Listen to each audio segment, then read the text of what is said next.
Uno, buenos días, ¿se oye? Bien.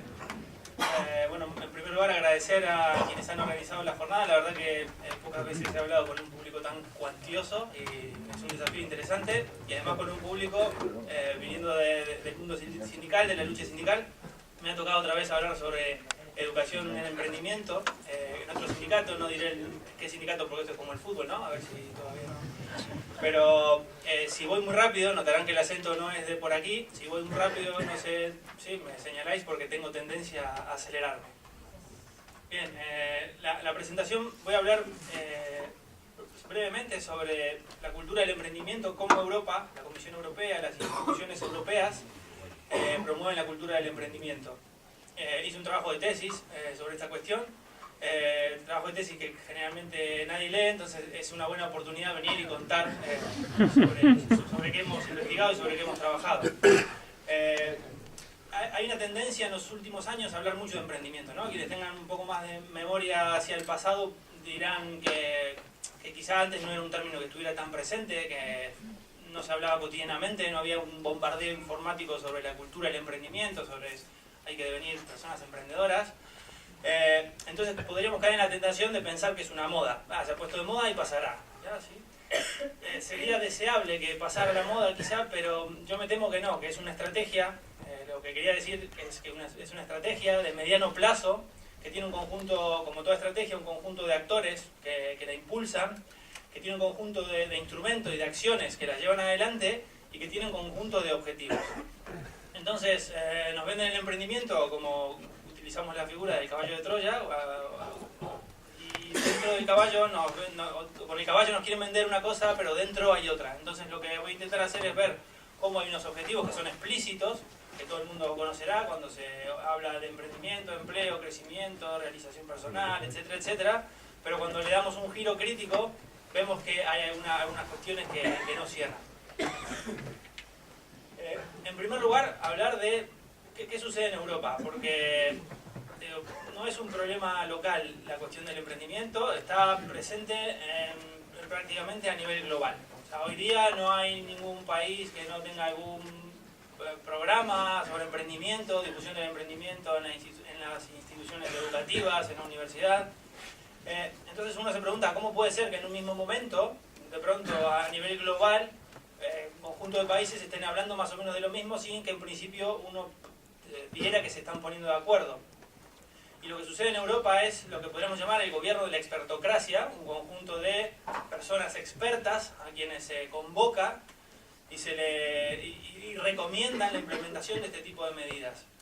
Y lo que hacen ese conjunto de personas expertas que provienen de los distintos países y regiones de Europa es ponerse de acuerdo en un conjunto de lenguajes, de discursos, de formas de medir estadísticamente los fenómenos, y que podemos llamar una europeización discursiva, se suele llamar, que es poner en común conceptos. Y uno de esos conceptos que se ponen en común en esos grupos de personas expertas allá en Bruselas es el de emprendimiento. Que tiene un componente, yo digo europeización discursiva, y podríamos decir sin ningún tipo de problema, si no queremos utilizar términos blandos, que es un discurso totalmente ideológico. Es una europeización ideológica de muchos aspectos, fundamentalmente vinculados al mundo del trabajo y de la educación, en el caso del emprendimiento. Y tiene actores, aquí he mencionado quizás los más relevantes, los más conocidos, los más importantes. Desde luego la Comisión Europea, pero también la OCDE, el Banco Mundial e instituciones privadas y fundaciones. He puesto el ejemplo de Santander Universidades, pero podría ser cualquier otra banca, porque promueven, financian con muchísimo dinero todo lo que tenga que ver con la promoción del espíritu emprendedor en la empresa y el emprendimiento. Dan premios, financian investigaciones, financian manuales educativos, financian actividades en empresas. Entonces, esta estrategia tiene un conjunto de actores a los que hay que ponerle nombre, hay que ponerle rostro, y he puesto en el centro a una que es el Junior Achievement. Es una fundación que promueve la educación emprendedora para personas jóvenes. Y la he puesto en el centro porque gracias a la tesis tuve la oportunidad de ir a Bruselas y hacer entrevistas, y me entrevistaba con personas que están en los grupos de personas expertas que provienen del mundo de la cooperativa, en el caso que estaba entrevistando, con una visión bastante crítica sobre qué sucede con el discurso emprendedor. Y esa persona me decía, en los grupos de personas expertas hablamos todas, estamos allí, todo el mundo opina, todo el mundo tiene voz.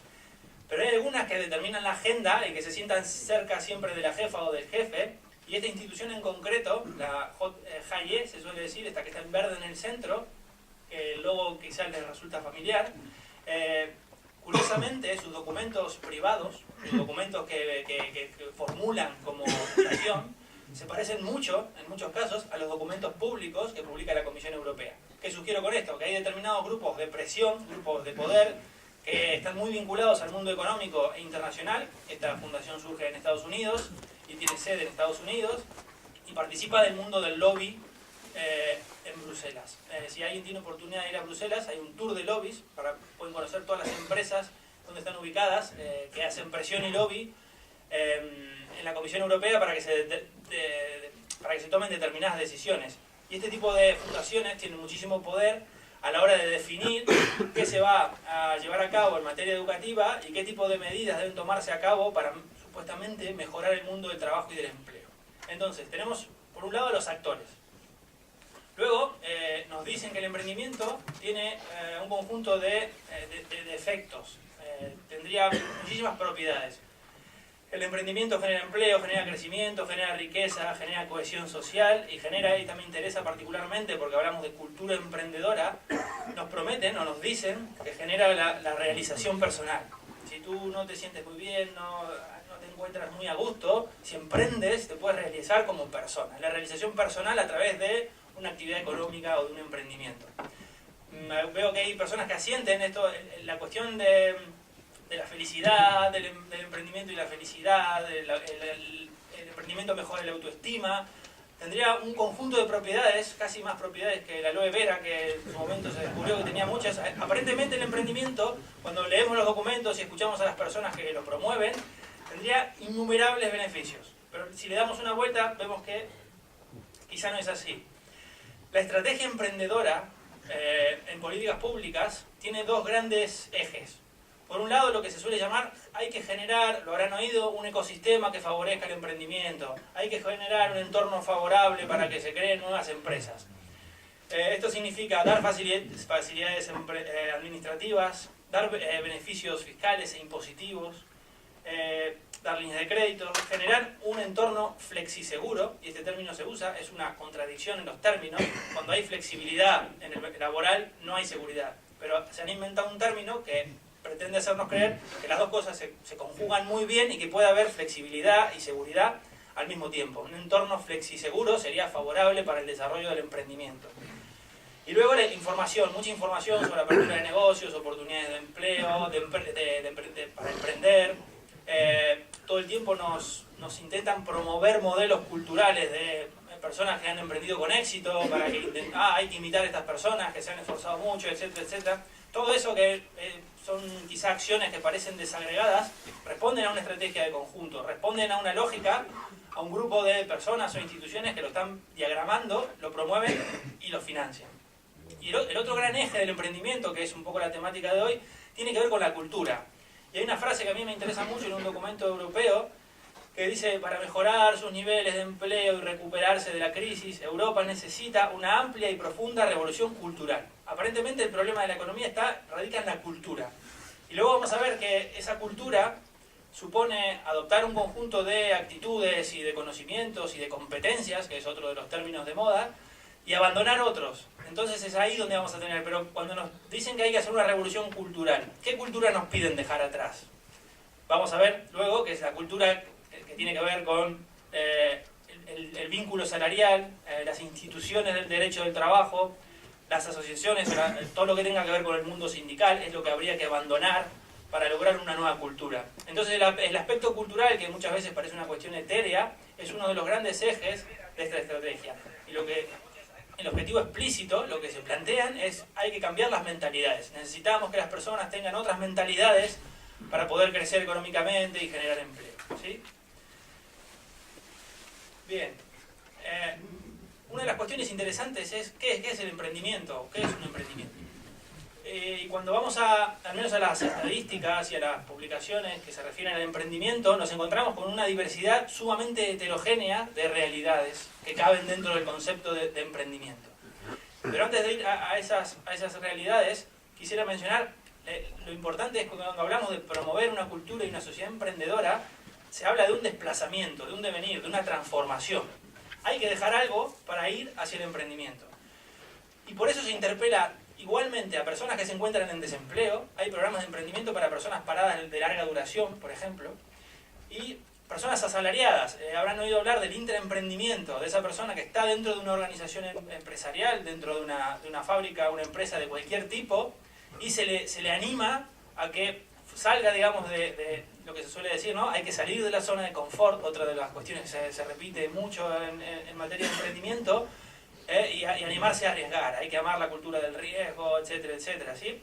Entonces, interpela, digamos, a todas las personas, independientemente de su situación. El conjunto de la población, diríamos, tiene que tratar de ir hacia el emprendimiento. Ese es el mensaje. ¿Y qué significa ir hacia el emprendimiento? Da igual que sea una pyme, una startup, es una empresa emergente, esto que el término en inglés está un poco de moda. Un spin-off, es decir, una empresa que surge de otra empresa mayor que la contiene. Pero también una persona que es autónoma, da igual.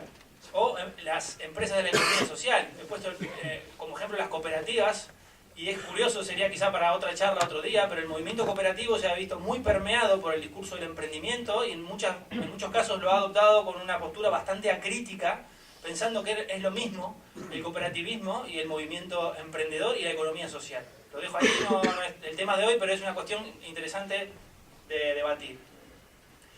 Ahora, ¿qué pasa? Toda esa diversidad de personas nos han dicho que el emprendimiento genera empleo, genera crecimiento, genera riqueza. Vamos a ver un poquito de los datos que dicen, ¿no? Los datos estadísticos. Hay un observatorio global del emprendimiento que utiliza los mismos criterios de medición sobre la cultura emprendedora, sobre el emprendimiento, a nivel internacional.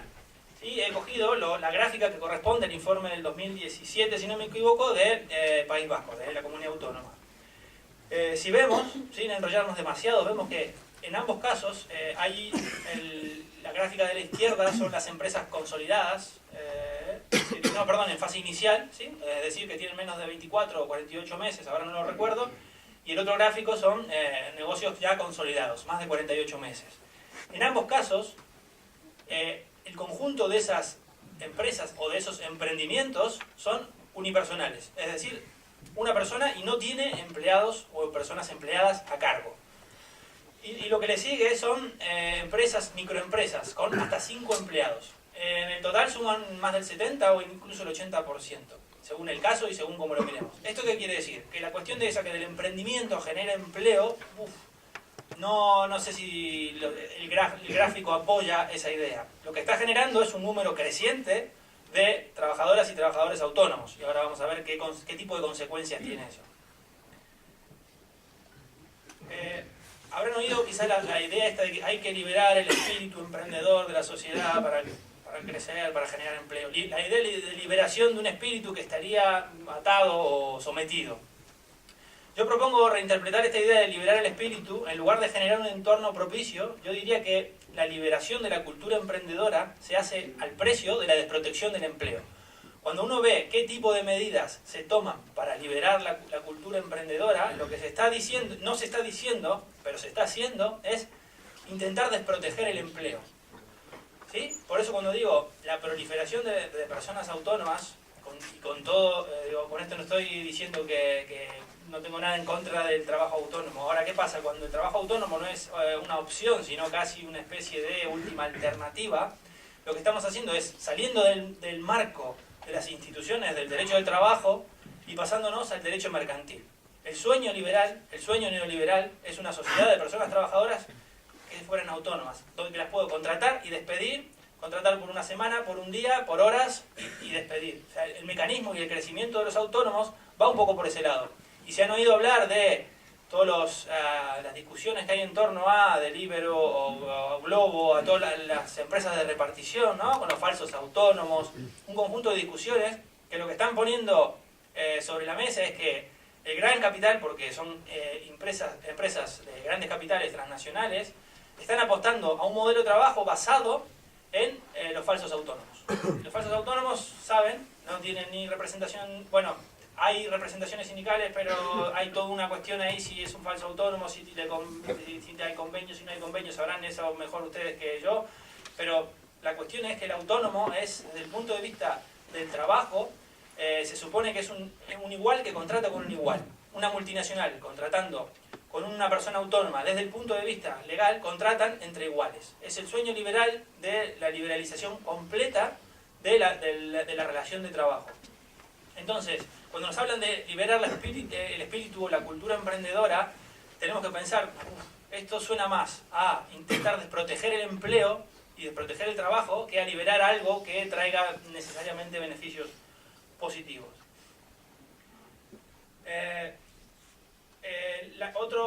Otra idea que me interesa cuando hablan de la cultura emprendedora, y ya algo he mencionado, es el devenir, le llamo como abandono. Si tenemos que devenir personas emprendedoras, tenemos que tener iniciativa, creatividad, tenemos que amar el riesgo, además, tenemos que ser autónomas, etcétera, etcétera, tendremos que dejar de ser algo. Y ese algo que nos proponen dejar de ser se vincula siempre con el mundo salarial y con el mundo del vínculo y de la persona asalariada.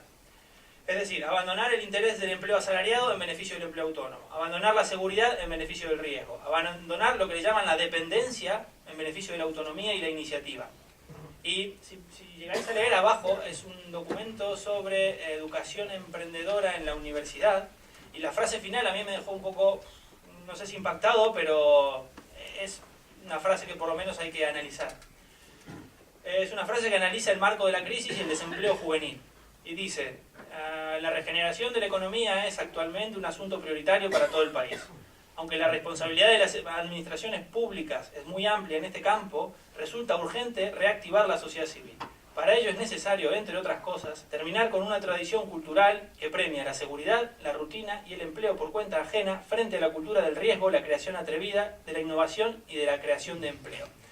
Eso es el núcleo de la supuesta revolución cultural que nos están proponiendo. Es decir, abandonar desde el punto de vista jurídico, a través de reformas laborales y reformas del mercado de trabajo, y desde el punto de vista cultural, de la mentalidad, abandonar todo lo que nos ata a la modernidad o al último siglo XX en el que se constituyen los derechos sociales y los derechos laborales. Entonces, por eso propongo hablar del devenir como abandono. Y lo que hay que abandonar es lo que ha costado décadas o siglos conseguir. Y uno de los trabajos que me ha resultado interesante es coger cada vez que leemos un documento o oímos un discurso sobre el emprendimiento, hacer una tablita, ¿sí? y ver qué se califica o qué se valora como algo positivo, bueno, y qué se valora como algo negativo o malo o deseoso o que habría que cambiar.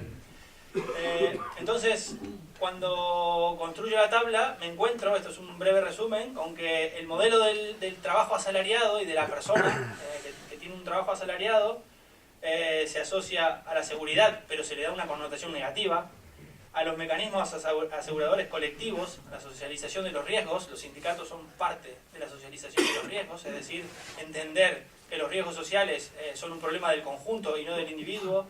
Se dice que el trabajo asalariado es rutinario, repetitivo, etcétera, etcétera. Es decir, la connotación es siempre negativa, como veían en la frase anterior. Y hay una cuestión que me interesa, que es el concepto de cualificación, que quienes tengan más tiempo habrán notado que se ha abandonado la idea de cualificación y se ha cogido con un poco más de fuerza la idea de competencias. ¿Y eso a qué se debe? A que cuando hablamos de cualificación, el criterio que determina la cualificación es un puesto de trabajo.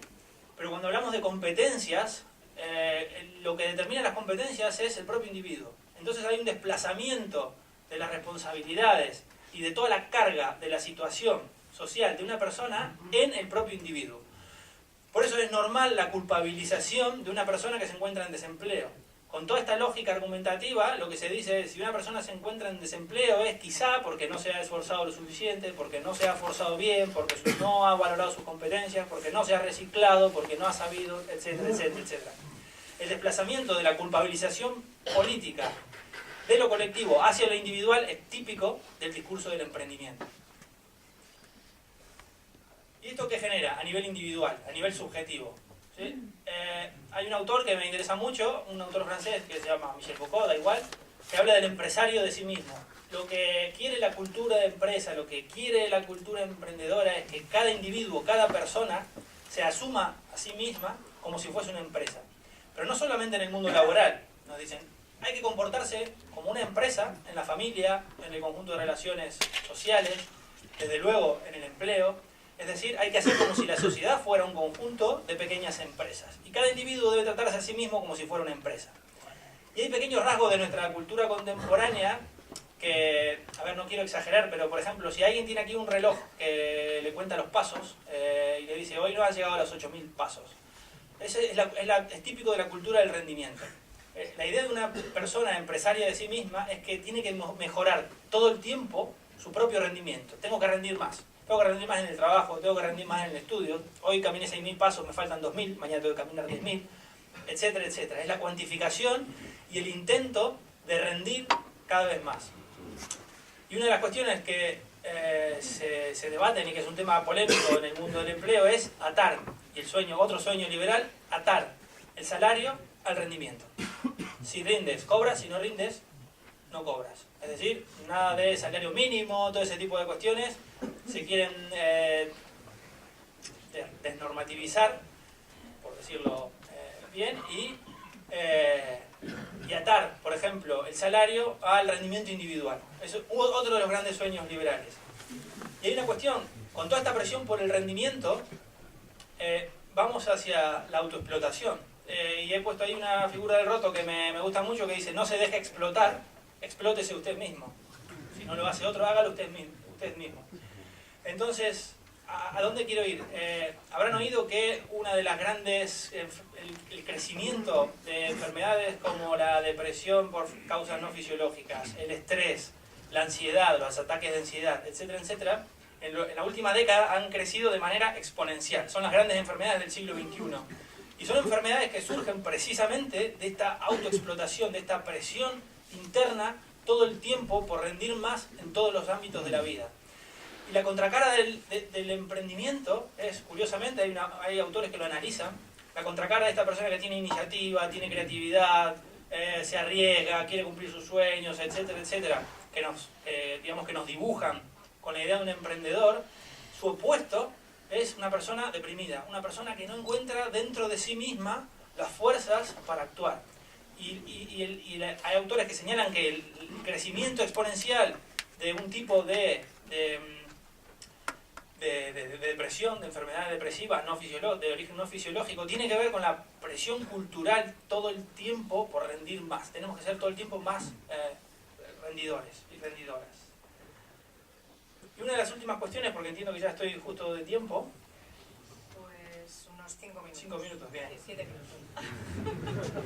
Ha ido un poco rápido, pero bueno, ahí vamos. 7 minutos. No me han indicado que desacelere. Una especie de consejo. Pero no sé si puedo dar consejo, pero yo diría, oye, si podéis sospechar de las estadísticas, mejor. No creer. Pero siempre sospechar y decir, vale, la estadística nos dice determinada cuestión, pero ¿cómo se construye ese dato estadístico?